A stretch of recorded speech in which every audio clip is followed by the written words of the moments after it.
Welcome to Pediatric Podcast for PedsCases.com. Bonjour et bienvenue au balado-diffusion Peds Cases.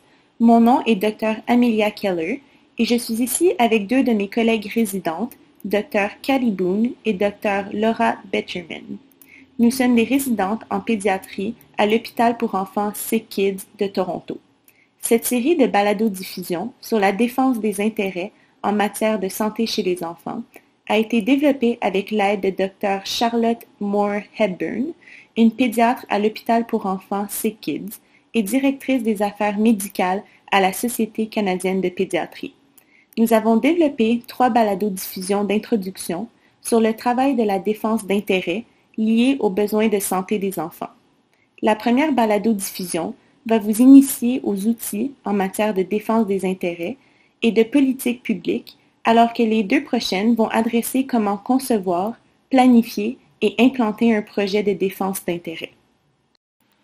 Tout d'abord, nous allons commencer avec une définition du principe de défense d'intérêt.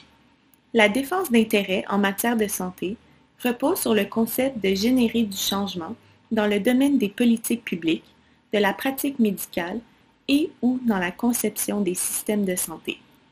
Cela inclut des activités qui cherchent à influencer les décisions au niveau gouvernemental ainsi que les décisions à tous les niveaux au sein des systèmes culturels et sociaux, autant dans les institutions publiques que privées. Par la suite, considérons les raisons pour lesquelles nous nous portons à la défense des intérêts en matière de santé. Il existe plusieurs raisons pour lesquelles les étudiants, les résidents et les médecins choisissent d'en faire ainsi. La défense d'intérêts stimule le changement, peut générer des programmes plus viables, défend les communautés, stimule et renforce la coopération au sein des organisations et encourage la participation des citoyens dans l'élaboration de politiques publiques. La défense d'intérêts est essentielle pour la santé et le bien-être des enfants et de leurs familles.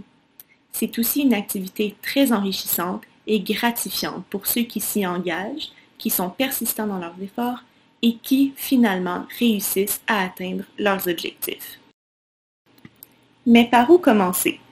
Essentiellement, afin de générer du changement social, il faut défendre nos idées en impliquant, en inspirant et en motivant les politiciens et les dirigeants communautaires. Générer du changement n'est pas une activité passive. Cela demande des actions dédiées et stratégiques, ce qui inclut notamment l'implication et l'engagement efficace des décideurs à tout niveau. En ce qui concerne la défense d'intérêts en pédiatrie, tout commence par les efforts mis afin d'impliquer les enfants dans ce processus. En effet, il faut chercher à engager les citoyens tôt dans leur parcours de vie. Si on y pense bien, cela devrait être un choix judicieux, évident en termes de fonds publics. Basé sur le travail de scientifiques représentés ici dans la figure 1, on sait qu'il y a une opportunité unique et limitée dans le temps afin d'influencer significativement la santé, le bien-être et la productivité d'une personne. Ainsi, on devrait investir dans les citoyens d'une société alors qu'ils sont encore enfants. Investir dans les enfants s'harmonise avec nos morales publiques et nos valeurs éthiques sociétales. Cela nous donne aussi des options intéressantes à défendre en termes de discours politiques. En effet, investir chez les enfants apporte une valeur de retour intéressante à long terme. Ceci est un des rares et précieux exemples où les preuves s'alignent avec les objectifs de politique publique souhaités. Cela ne veut pas dire que les objectifs en matière de politique publique pour la santé des enfants sont faciles à élaborer et à atteindre, mais cela signifie que c'est possible. Cela signifie aussi que les décideurs politiques devraient être ouverts et réceptifs en ce qui concerne la défense des intérêts des enfants, qui, en bout de ligne, peut générer des changements sociaux significatifs. Alors que nous commençons à penser à initier notre projet pour la défense d'intérêts des enfants, il faut tout d'abord mettre l'emphase sur l'importance de choisir une bonne idée. À tout moment, les dirigeants politiques et les autres décideurs font face à des priorités qui se font concurrence. En effet, différents partis défendent leurs intérêts dans des domaines distincts. Les gouvernements provinciaux doivent constamment prendre des décisions afin d'allouer les ressources disponibles entre les secteurs de la santé, de l'éducation, des services sociaux, du transport et de l'environnement. Tous ces secteurs sont importants et chacun d'eux pourrait faire mieux avec plus de ressources. Et à tout moment, au sein de chaque secteur, les ministères de la Santé font face à plusieurs priorités qui se font concurrence. Devrions-nous dépenser plus d'argent afin de réduire les temps d'attente dans les urgences et ainsi atténuer l'achalandage dans les hôpitaux? Devrions-nous investir davantage dans les établissements de soins de longue durée afin de faciliter le problème des autres niveaux de soins? Notre système de santé serait-il plus efficace si on s'empressait davantage à instaurer les dossiers médicaux électroniques de manière omniprésente? Devrions-nous investir davantage dans de nouveaux hôpitaux plus volumineux afin d'accommoder notre population grandissante? Bref, avec autant de priorités concurrentielles au sein du secteur de la santé, mais aussi au sein de l'arène publique en général, il est essentiel lorsqu'on élabore notre projet de passer du temps à bien établir un bon sujet avec une bonne équipe et au bon moment. Afin d'être efficace, votre idée de projet pour la défense d'intérêts des enfants devrait être choisie dans le but de se démarquer des autres idées concurrentielles. Ainsi, votre idée de projet devrait être assez unique pour captiver l'attention des décideurs afin d'engendrer des changements ultimement. La première étape est de choisir le bon sujet. Ceci n'est pas une tâche facile, considérant le fait qu'il y ait tellement d'enjeux importants et urgents. Commencez par choisir un sujet qui vous interpelle. La défense des intérêts exige beaucoup de travail et cela est mieux accompli quand le projet s'aligne à vos passions personnelles. Il est aussi plus facile de choisir un sujet qui rejoint aussi les passions de vos collègues ou de vos amis. Si vous avez besoin d'un peu d'inspiration, des ressources sont à votre disposition. Le rapport intitulé « En faisons-nous assez ?», élaboré par la Société canadienne de pédiatrie, est un outil très utile en ce qui concerne les enjeux impliquant la santé des enfants et des adolescents. C'est un document généré par la Société canadienne de pédiatrie qui recense dans quelle mesure les gouvernements provinciaux, territoriaux et fédéraux utilisent leur pouvoir législatif pour promouvoir certains enjeux en matière de santé qui ont une incidence sur les jeunes. Lorsqu'une province tombe sous la moyenne nationale ou les standards nationaux, ceux qui désirent partir à la défense des intérêts des enfants ont l'opportunité d'avoir beaucoup d'influence. En effet, aucune province n'aime être dernière ou en bas du classement national. Si votre province est en retard comparée au reste du pays, en ce qui a trait à un enjeu touchant la santé des enfants et des adolescents, il y a certainement alors pour vous une opportunité pour générer du changement. Il faut aussi considérer d'autres facteurs, incluant les enjeux adressés dans les plateformes politiques. Quelles sont les positions du parti au pouvoir ou celles des partis d'opposition? Quelles sont les actions prises par ces partis? Pourraient-ils faire mieux? Quels sont les sujets de discussion dans les médias? Quels sont les enjeux sociaux et ceux dans le domaine de la santé qui intéressent la population? Est-ce que l'attention des médias peut être dirigée ou bien orientée afin de créer du changement positif? Et qu'en est-il des nouvelles données? Est-ce qu'il y a de nouveaux documents de principe émis par la Société canadienne de pédiatrie qui soulignent le besoin de changement au niveau fédéral, provincial, municipal ou au niveau des systèmes de santé? Comment ces nouvelles données influencent les enjeux que nous souhaitons défendre? Encore une fois, les meilleures idées dérivent de nos expériences personnelles et peuvent générer assez de passion nécessaire pour recueillir davantage de support. Maintenant que vous avez trouvé le bon sujet, il faut considérer la portée de notre projet. Il est important de définir un agenda à notre projet de défense d'intérêt afin que celui-ci soit spécifique et faisable. En essayant de tenter l'impossible, on finira sûrement par ne pas réussir à atteindre nos objectifs. Cependant, en définissant une structure claire, on risque d'avoir plus de succès. Pour y arriver, il faut que notre projet soit compris par notre audience ciblée et qu'il puisse être exécuté dans les délais raisonnables avec un budget raisonnable. Par exemple, défendre le principe de bonne santé mentale pour tous les enfants et adolescents est vague et il s'agit plus d'une vision globale que d'un résultat concret et mesurable. Par contre, défendre le principe d'accès à des évaluations psycho-éducationnelles en temps opportun pour tous les enfants et adolescents dans une province définie est un projet spécifique et faisable avec les ressources appropriées. Avoir un agenda clair pour notre projet de défense des intérêts avec une portée bien définie est essentiel pour la réussite de celui-ci. Par la suite, il faut considérer vos intervenants. Allez-vous entreprendre vos discussions avec une communauté, une province ou avec le pays en entier? Est-ce que les changements que vous allez apporter vont être significatifs pour les docteurs, les infirmières, les professeurs, les industries ou pour d'autres intervenants? Il est important d'impliquer tous les intervenants touchés par la portée de votre projet afin d'en ressortir avec des décisions communes et partagées. Arriver à des décisions communes sous-entend que tous les intervenants impliqués acceptent un élément commun et partagé au sein de votre projet de défense d'intérêt. Il faut travailler tous ensemble afin d'élever notre enjeu défendu comme priorité sur la liste des décideurs politiques. Il ne faut pas oublier que cela est vrai pour les intervenants au sein du système de santé, mais aussi ceux en dehors, au sein de la communauté.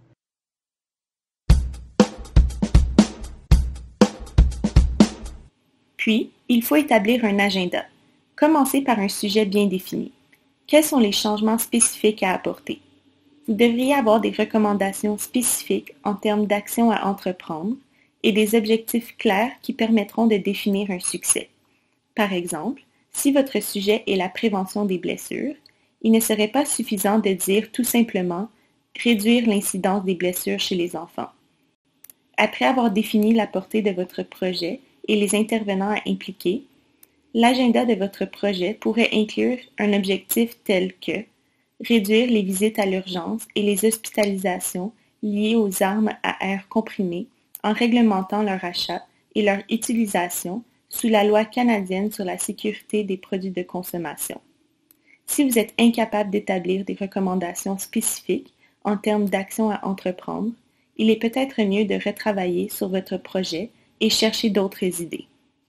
Maintenant que vous avez établi le bon sujet pour votre projet et que vous en avez spécifié la portée, il est important d'établir le moment opportun pour exécuter votre idée. Même les meilleures idées peuvent échouer si elles sont présentées au mauvais moment. Il est important de considérer si votre idée s'aligne ou non à une plateforme politique. Êtes-vous proche d'une élection? Est-ce un enjeu qui va être traité lors de débats et qui pourrait servir de cheval de bataille pour un certain parti? Aussi, considérez les nouvelles données et preuves scientifiques qui pourraient supporter votre campagne de promotion. Si de la recherche pertinente à votre projet est véhiculée à travers les médias, cela pourrait augmenter la participation et les investissements de la communauté et des intervenants en votre faveur. Lorsque vous cherchez à spécifier la portée de votre projet, vous devez obtenir l'investissement des autres, que ce soit au niveau communautaire, provincial ou national. Quelle est la clé du succès? Votre idée doit rejoindre vos intervenants. Votre idée doit leur tenir à cœur. Considérez des idées qui s'alignent avec les objectifs stratégiques des organisations de vos intervenants. Un bon exemple est d'aligner vos idées avec le nouveau cadre stratégique de la Société canadienne de pédiatrie, paru en 2017 et effectif jusqu'en 2022. Les 5 priorités de ce cadre stratégique sont 1. Viser l'équité en santé pour les enfants et les adolescents des Premières Nations, Inuits et Métis. 2. Veiller au développement de la petite enfance. 3. Accroître l'accès à des médicaments et des thérapeutiques sécuritaires et efficaces. 4. Renforcer les services et les soins en santé mentale pour les enfants et les adolescents. 5. Faire progresser la pratique de la pédiatrie sociale. Comme avec toutes les organisations, le cadre stratégique de la Société canadienne de pédiatrie explore plus en détail ces secteurs à qui on donne une attention spéciale, ainsi que du temps et des ressources. Rejoindre les intérêts d'autres organisations puissantes va faire lever votre projet et va continuer à entretenir les efforts mis par vos intervenants. Nous sommes toujours capables d'accomplir davantage quand on travaille tous ensemble. Quand vous décidez quel est le moment opportun pour lancer votre campagne de défense d'intérêt, il est essentiel d'évaluer le paysage social du point de vue de la politique publique. Commencez par étudier et comprendre à quel niveau du gouvernement votre projet s'adresse, ce qui sera discuté plus longuement dans la deuxième balado-diffusion. Puis, attardez-vous aux variations au sein des juridictions.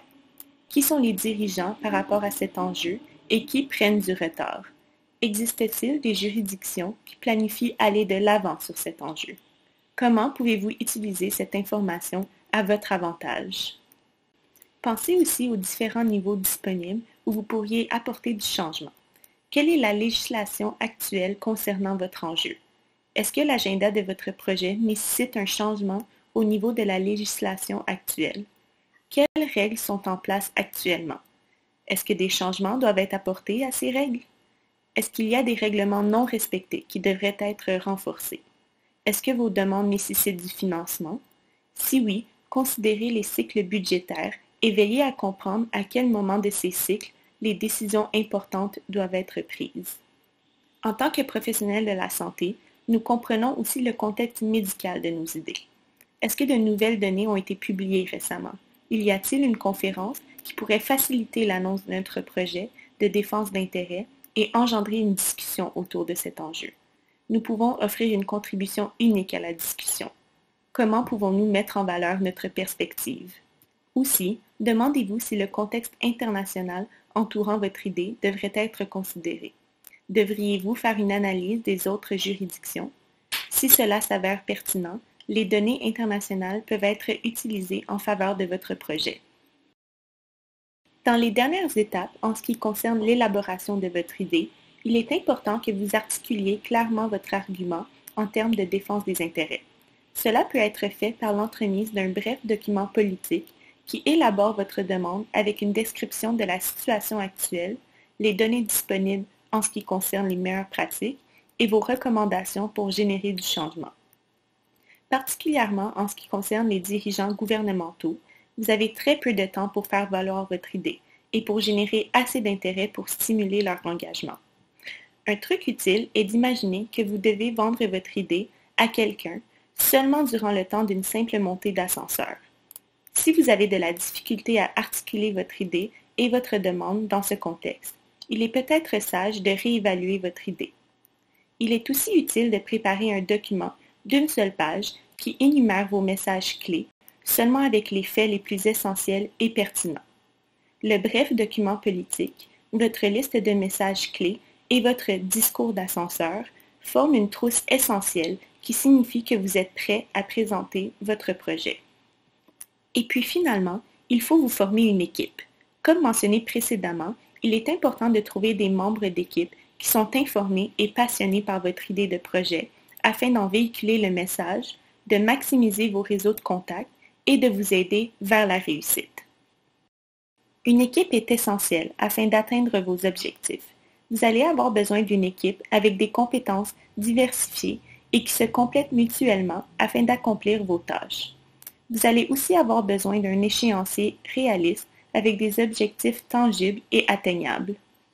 Tout d'abord, considérez avec quel niveau de gouvernement vous allez travailler.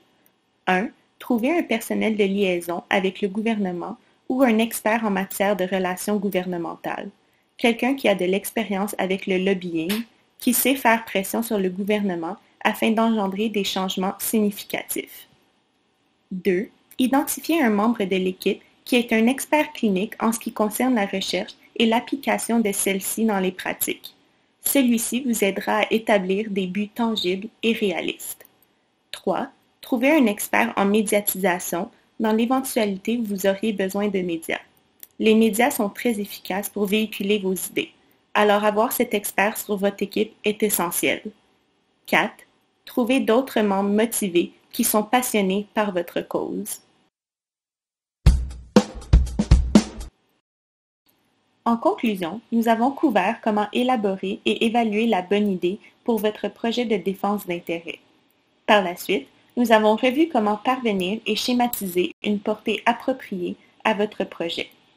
En gros, vous voulez une idée qui est bien définie et faisable. Du moment où vous avez la bonne idée et la bonne portée, il est essentiel de considérer votre bon moment d'action et votre échéancier. À quel niveau de gouvernement allez-vous vous adresser? Est-ce que les médias s'intéressent à votre enjeu? Finalement, vous devez vous entourer d'une bonne équipe. Comme mentionné précédemment, il est essentiel d'avoir un membre de votre équipe qui a de l'expérience en termes de relations avec le gouvernement, que ce soit au niveau municipal, provincial ou fédéral. De plus, avoir un expert en médiatisation est un atout important afin de recueillir davantage d'investissements et de collaboration. Nous espérons que vous avez apprécié cette balado-diffusion d'introduction sur la défense des intérêts. Dans notre prochaine balado-diffusion PEDS Cases, nous allons aborder le sujet d'élaboration, de planification et de mise en œuvre de votre projet de défense des intérêts. Merci d'avoir été à l'écoute.